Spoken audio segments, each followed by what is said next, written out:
案子这么难，为什么要坚持？就是为了让老百姓心都热着。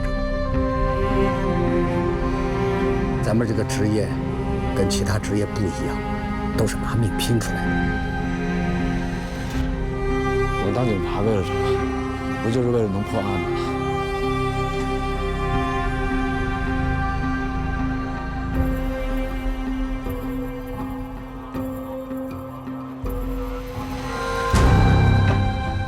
我们是刑警啊，关键时刻得顶得上去啊！那么多无辜的生命被枪杀，几千号民警日夜奋战，掘地3尺，我把它挖出来。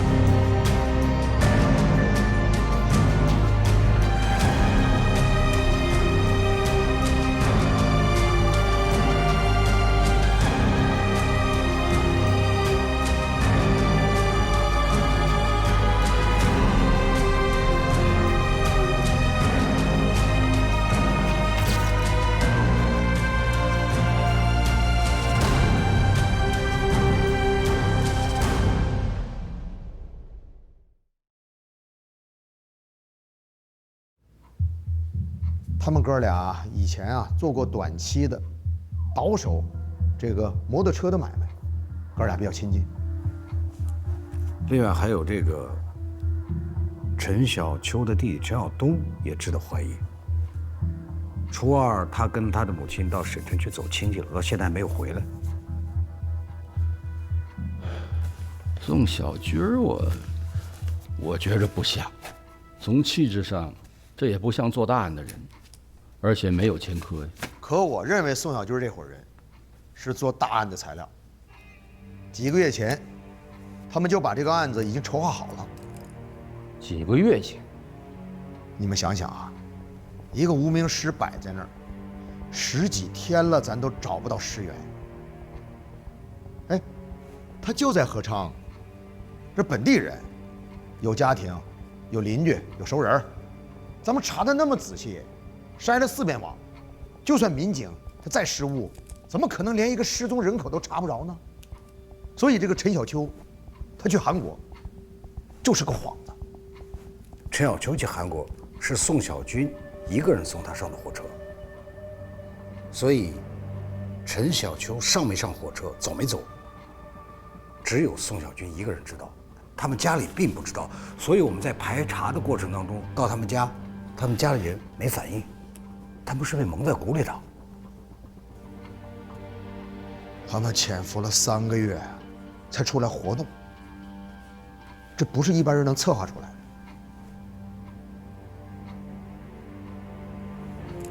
的。孙哲学过车，会开车。宋小军又是送陈小秋去韩国的联系人。陈小秋如果回来，无论如何，他都要跟宋小军联系。也就是说，宋小军无论怎样，都应该知道陈小秋的行踪。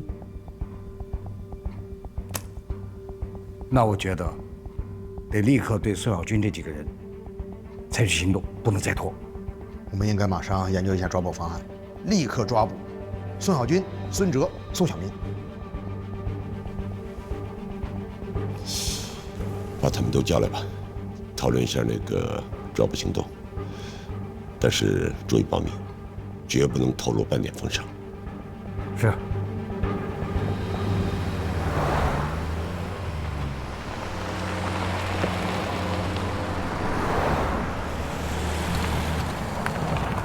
我建议啊，凌晨3、4点钟，那个时候是人最困的时候，而且呢，对方有枪，又有作战经验，他们现在是高度警觉的时候。而且犯的都是死罪，那根本就不抱侥幸心理，弄不好啊会有枪战，大家一定要注意安全，争取抓活的。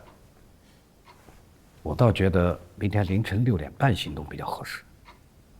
这个时候，犯罪嫌疑人容易麻痹，天也亮了，很多人家已经开了街门，街上的人不多，但也没离开家，这样行动起来不大显眼。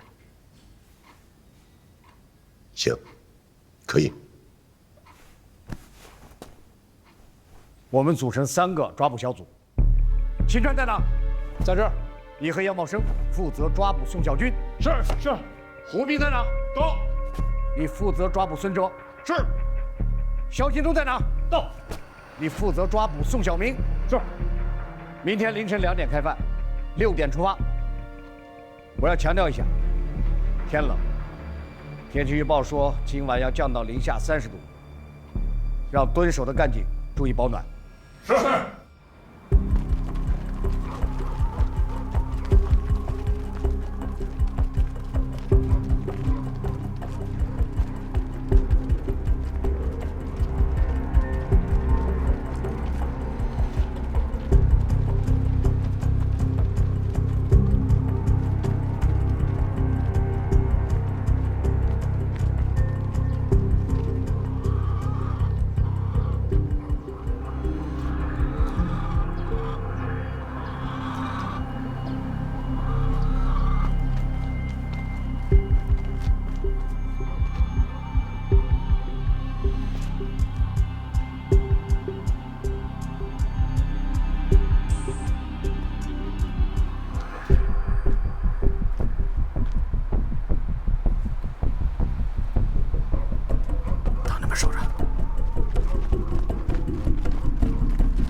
你咋不睡啊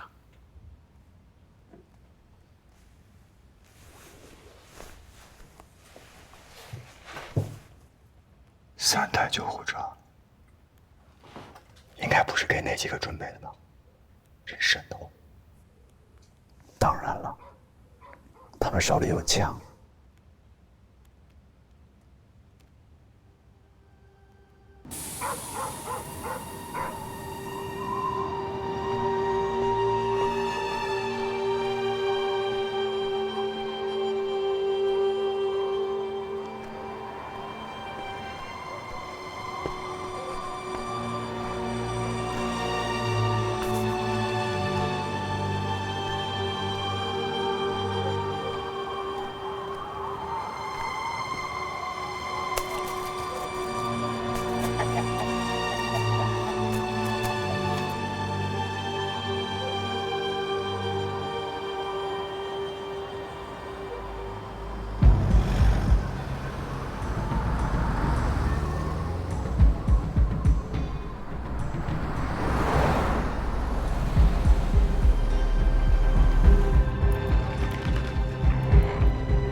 在呢。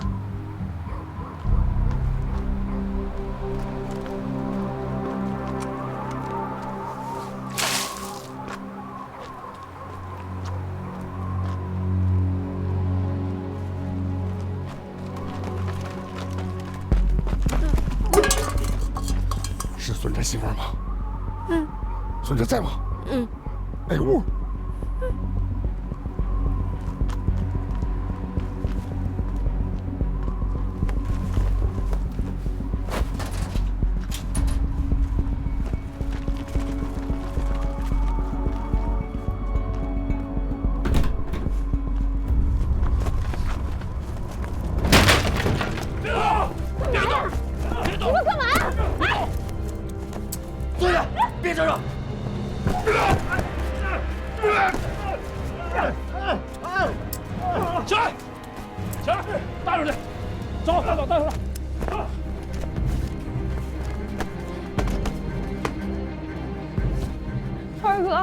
我们依法拘传宋小军，你配合一下，跟我们去公安局协助调查。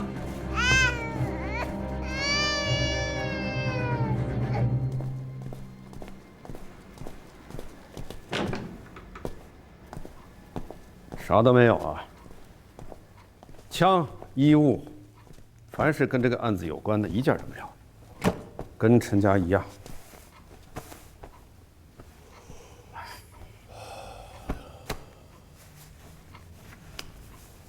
枪支弹药一定是转移了。按京东的分析，家人肯定不知道情况。那现在唯一的对策就是开人视群，找突破口。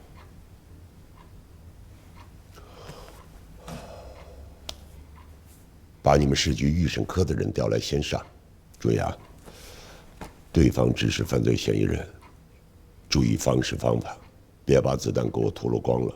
明白，我去安排。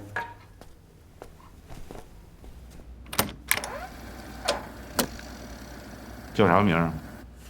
宋小军。叫你来，知道为啥不？不知道。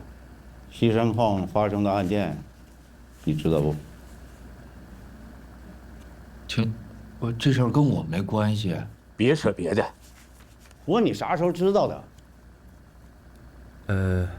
就那2天知道的，就是我听我媳妇说的，应该是上个月28号还是29号吧。那你28、29这2天，你在哪儿？都干啥了？我28号、29号在哪儿呢？对。我没出门，我在家来着。洗衣服、收拾屋子。有谁到你家去过？没有谁来过我家，没有。你和谁接触比较密切？密切啊，就是关系好点的呗。常来往？常来往的，我同学张华子、叶军儿，还有我媳妇儿干妈家的孩子陈小秋，修摩托的赵哥，还有几个朋友呢，关系就都一般了，都得说吗？你咋认识赵哥的？修摩托认识的。你说一下他的基本情况。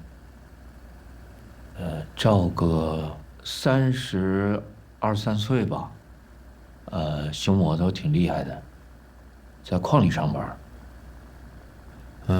他家就住在矿里小学南大墙那街边儿，就那个上面有油毡纸铺的那个，就他家。对。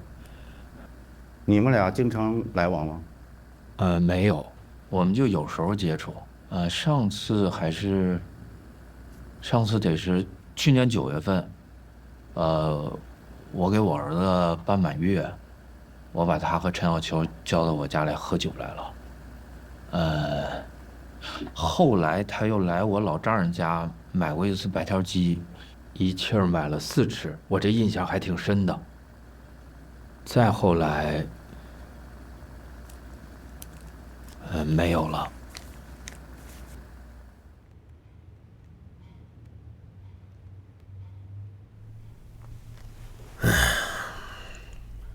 实在想不起来了，都包的就剩眼睛了。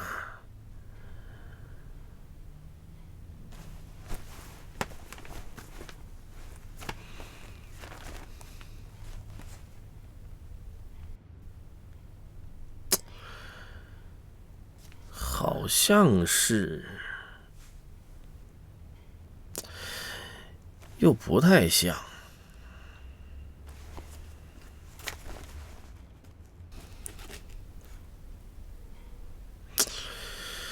哎呀，我也说不好，说不好。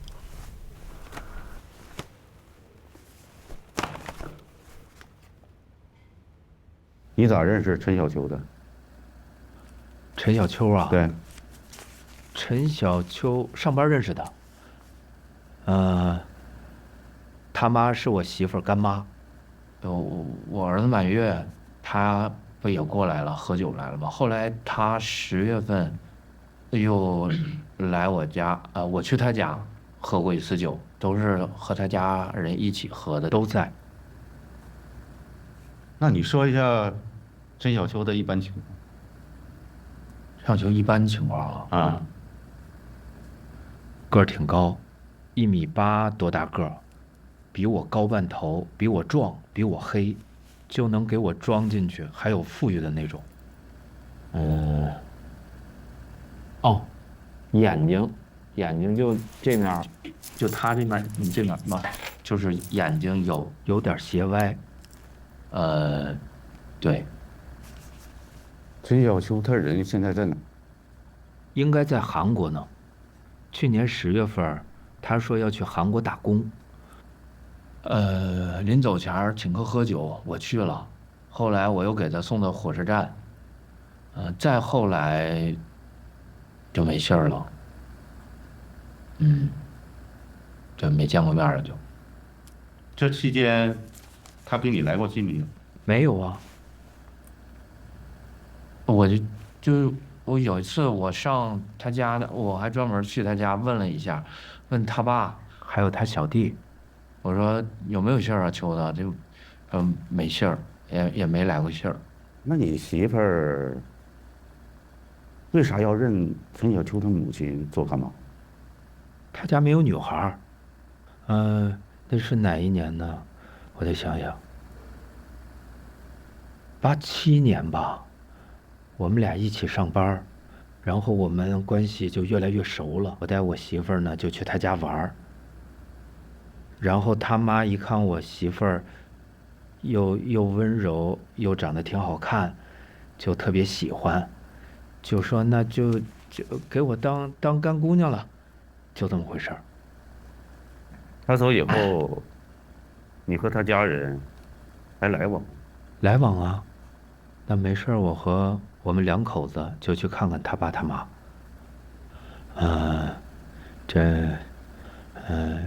今年年30，他妈还给我们送饺子来了，送了好多生的。然后临走之前，我还问他妈，我说小秋有没有消息啊？然后说没有。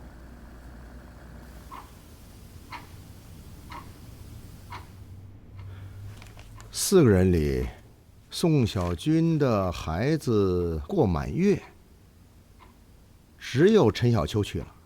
陈小秋去韩国又是宋小军送的，那这看来他俩关系不一般呐，啊，挺亲近呐。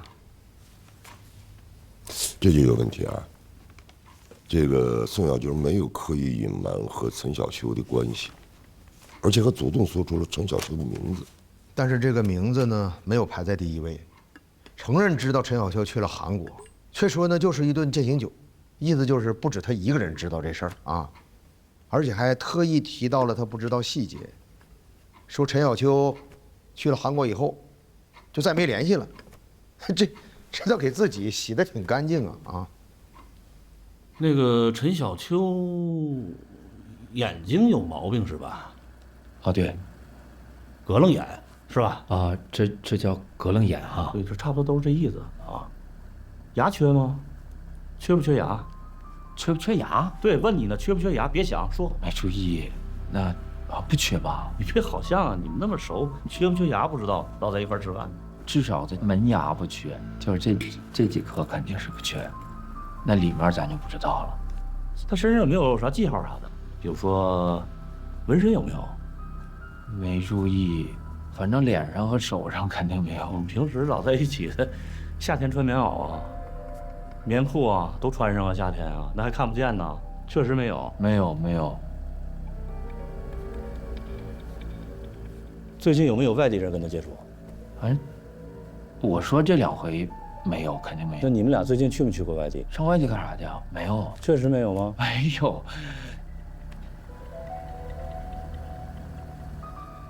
你们俩这个之前犯过事儿没有？有没有前科？没有。有就有，没有就没有，这有什么不敢说的？想好了再说。他那我不知道，我至少我没有，我确实没有。实话吗？实话呀。说的是实话。是实话。我最后再问你一遍，属实吗？属实，我干干净净的。他老婆也经常去陈家，而且还是陈家的干闺女。那陈小秋走了，他妈还过年的时候送饺子，看上去他们家这2家走得近是他老婆的关系。这就是问题所在。他这个不经意的就冲淡了自己跟陈小秋的私交，倒变成了他老婆的人际关系了。如果宋小军不是无辜的，那就是他相当有准备，考虑的非常周密，这不简单呐。这里边有2点必须深究。第一，1月28号，他没出门，有没有相反的证据证明？第二，陈小秋去韩国到底是不是他介绍的？这2点，如果有1点有矛盾，就能打开突破口。白梅，我再问你一遍，1月28号晚上，就是西山矿案发那一天，你爱人出去没有？这都多晚的事儿了，记不住了。应该没出去。是在家吗？你这死冷寒天的能干啥去啊？明确啊。明确。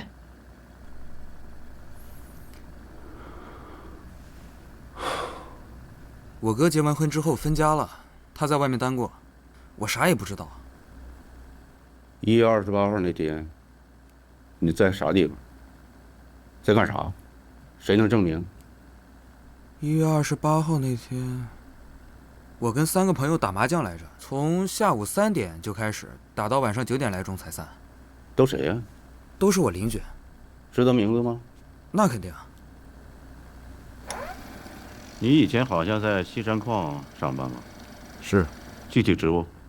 工人。水电科的。那是在西山矿的北楼吧？是。你对北楼很熟吧？熟。啥时候辞的职啊？没辞职啊，我办的停薪留职。去年10月份的事儿。为啥要停薪留职啊？工资开的太少了。我想出去做点小买卖，做点服装啊、日用品什么的。你和陈小秋、宋小军是啥关系？那都是哥们儿，但平时也不怎么联系。跟陈小秋呢也没那么熟，我俩得有好几个月没见了吧。跟宋小军跟宋小军也得有几个月没联系了。1月28号，西山矿出事那天，你在哪？20，那我没在本地啊，我29号才回来过的春节嘛。我去北京做买卖，去年10月份就走了，联系点木耳生意。我媳妇儿还给我拿了2000多块钱路费呢。这钱都花了。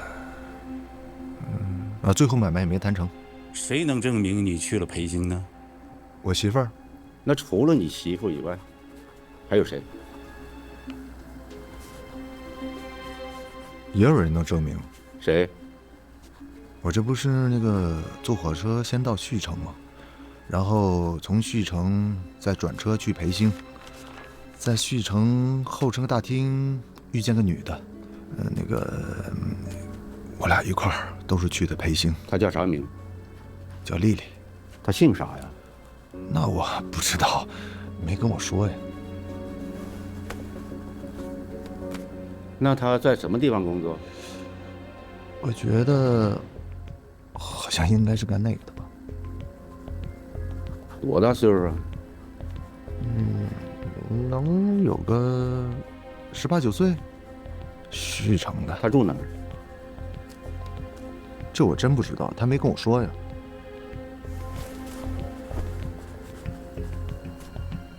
那你们俩是啥时候分开的？就是从培兴回到旭城，在旭城火车站。这么长时间，2000块钱够花吗？陪丽丽，花费可小不了啊。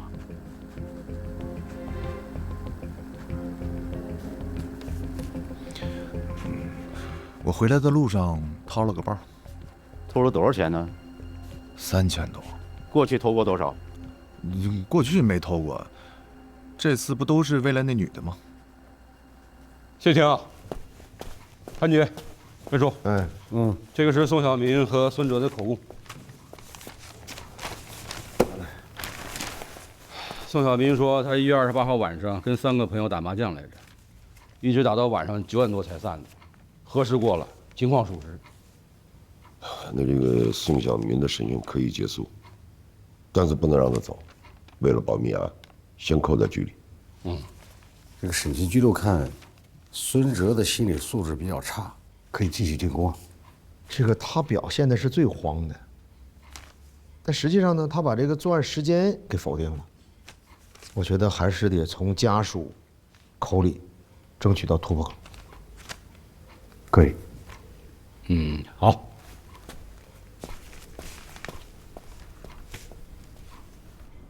我已经怀孕了，他在外边不会乱来的。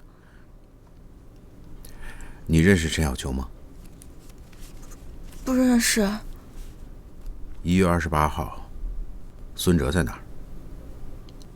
他11月底就去省城培兴做买卖去了，29号晚上7点多钟才回来。你是什么时候听说西山煤矿出事的？我第2天就听说了。孙哲知道这件事之后什么反应？我们当时都在议论这个事儿，在他父母家，他当时也议论了，他就说这些人下手挺狠的，我也没看出来他有啥反常现象啊。我男人到底犯啥事儿了？他不会和西山矿案子有关系吧？他干不出这种事儿来，他是个老实人。侦查员去孙哲家附近跟邻居都问了，有2个人反映说，年前确实好长一段时间没看见孙哲在家。还有个工人说，他刚下班，29号那天7点多钟，他看见孙哲拎着一个黑色的旅行包进的单元门。竟然还有证人，哼！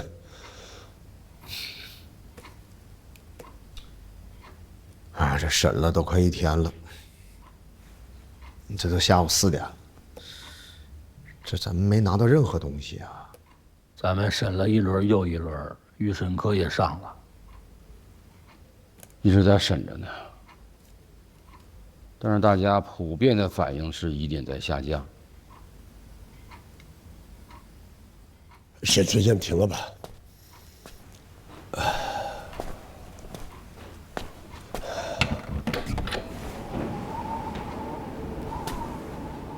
现在这比较麻烦的啊，是咱们拿不到直接的证据，全靠分析判断来确定犯罪嫌疑。我觉着咱们不可能先拿证据再抓人。可是受审这事儿不能超过24小时啊！明天早上6点半，要再问不出个啥来，那这仨人就得放。再要收审，那就复杂了。假如说孙小军这仨人就是犯罪嫌疑人，经这几轮审讯，心理上已经有了适应能力，那我们就更被动。初审没有任何结果，案子到了十字路口，看来我们得重新定方向。人命关天，不能出任何错。我们既不能放过一个坏人，更不能冤枉一个好人。现在是一半一半，宋小军这仨人最大嫌疑，但是也不排除误判的可能性。那宋小民不就已经明确了没有参与吗？我不这么看。虽然这个宋小民暂时被排除怀疑了，但是这个宋小军和这个孙哲，他俩作案的可能性最大。说他们俩疑点降低，没啥根据。我觉得还是没审透。你们看啊，这个宋小军，他1月28号晚上不在现场的证明人是谁呀？他媳妇儿，这不足以为凭啊！啊，而且审他的时候，这表现的也太沉稳了，我觉得这就不太正常。还有这个什么孙哲，他说他11月份就离开这儿了，去外地了，啊，1月29号晚上才回来，咋证明他去哪儿了？他说这个有个什么丽丽，那这个证人根本咱们就找不着，还说为了什么丽丽去偷3000块钱，这明显就是临时瞎编的。所以我觉得这俩人啊，嫌疑最大，应该接着审。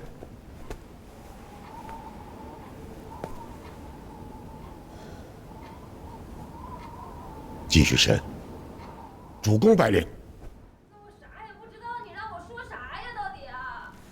审了1天了，还没审下来。哥哥，你听说没？他们说可能抓错了，还想着抓另外那伙刀枪炮，又怕整错了把他们给吓了。谁说的？长不长脑子？这不可能整错。你咋这肯定？不是肯定。我们这么长时间工作白做了？你以为我脑子白给呢？你以为戴军的脑子？说我啥呢？没啥。戴军，那孙小军还没撂吗？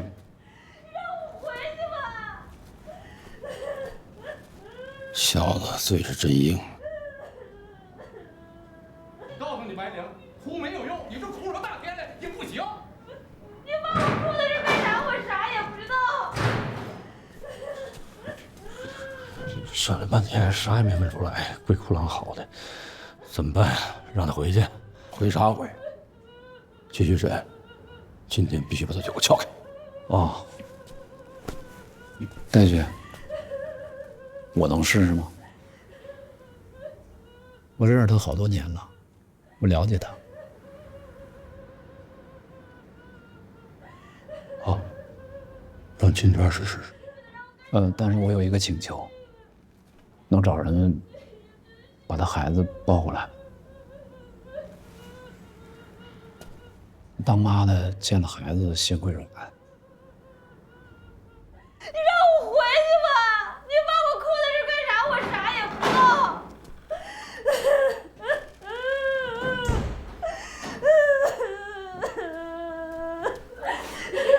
别哭了，一会儿让孩子姥姥把孩子抱过来。川儿哥，你让我回去吧，我啥也不知道。我孩子那么小，你们折腾他干啥呀？你叫我啥？川儿哥。我叫什么名？你不叫秦川吗？我家住哪儿啊？你家住12楼街，小杆底。你说我妈叫什么？秦婶儿。我妈经常去你那儿买白条鸡吗？嗯。过年的时候买几只啊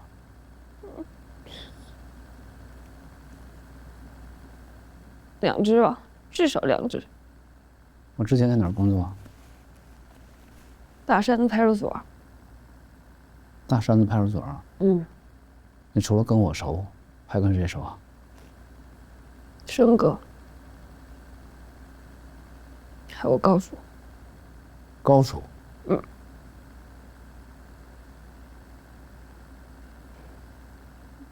就是高建设副所长。我高叔。那你知道你高叔怎么死的吗？嗯。被人整死的。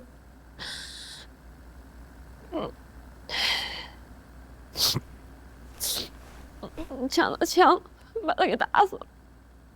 那你知道杀高所的人跟西山矿抢工资款这些人是一伙人吗？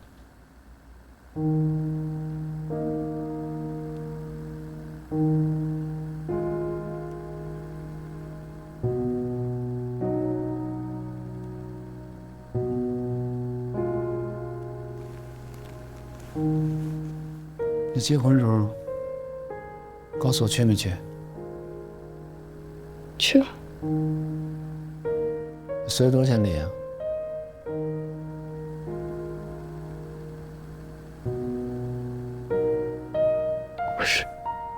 ？50。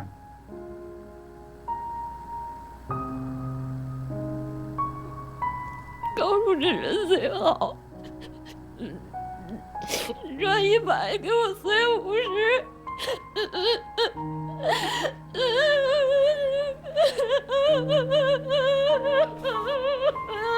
那你知道他为什么会给你随这么多钱吗？因为他觉得你是一个好姑娘。他那天参加完婚礼，喝点酒，跟我说的，说玲儿嫁人了，嫁人还不错，像是个老实人。你告诉我，宋小军是老实人吗？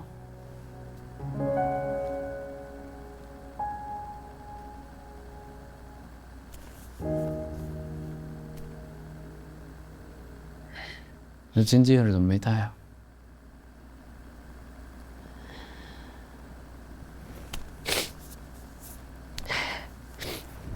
告假了。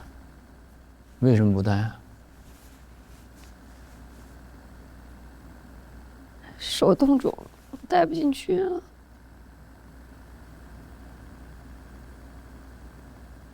我知道这戒指是宋小军给你买的。一个金戒指的钱，那赶上普通一家人1年的开销啊。他挣钱这么容易吗？你心里没数吗？这大杆儿得多少钱呀？你管多少钱呢？给你买了你就戴呗。你给我买的，你哪来的钱呢？我挣的呀。你咋挣的？我做买卖挣的呀。啥玩意儿你？你卖个布你能挣这么多钱啊？我还倒腾别的呢。如果宋小军的钱都是沾了别人的血，甚至是你高叔的血，你怎么想？啊，别说这个了，就说宋小军拿这个沾血的钱给家里买口锅吧，然后你天天用它煮饭煮菜，你跟孩子……别说了，你先别说了，你别说了。阿玲，宋小军是你男人，你不想揭发他，我理解啊，但是西山矿这个事儿不是小事儿。不是普通事儿，不是你想包就包得住的。死了10个人，还有一个11岁小孩，每一个都补了枪。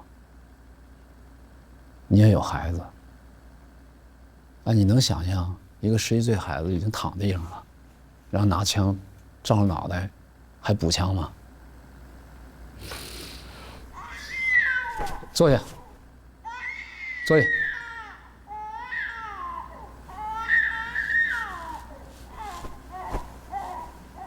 听我说，白玲，宋小军跟他的同伙都被捕了啊！你不揭发他，会有人主动揭发他，但你不揭发他，你就是包庇他，包庇是要进去的。你想过吗？你进去之后，孩子怎么办？哎，看着我，孩子多大了？6个月。多大？6个月。再说一遍。6个月。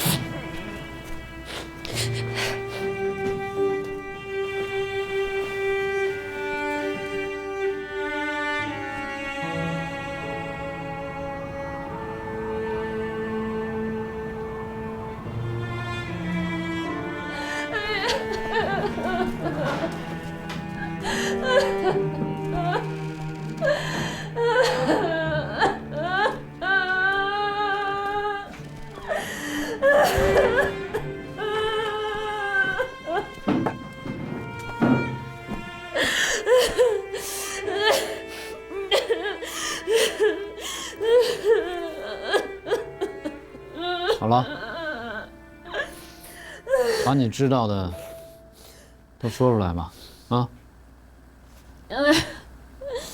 能保住你们娘俩。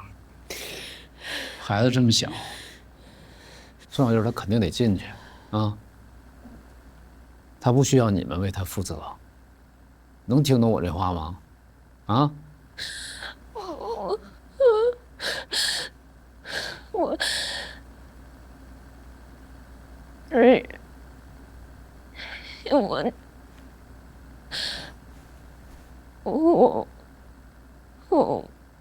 我真的啥也不知道。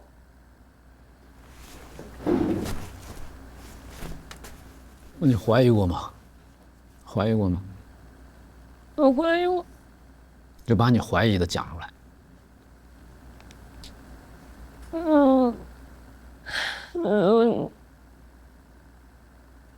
第一次起义是93年开春，那会儿吧，他在外边倒的那破摩托车，然后也不咋赚钱。